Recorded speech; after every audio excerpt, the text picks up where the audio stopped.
Today we'll cover how to buy shares of Glimpse Group Inc. /the, a company working in augmented and virtual reality. Glimpse Group Inc. /the trades on NASDAQ under the ticker VRAR. This video is educational and not financial advice. To buy shares, you need a brokerage account. I'll use eToro as an example to demonstrate the steps.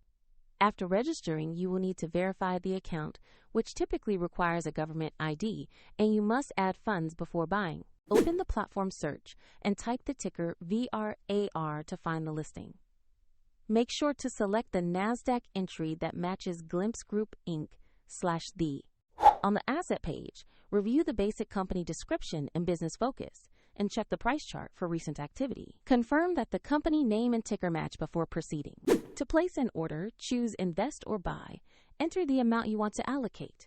Then review the order details and confirm.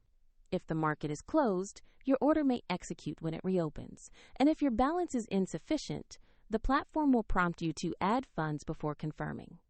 After the trade executes, your position will appear in your portfolio.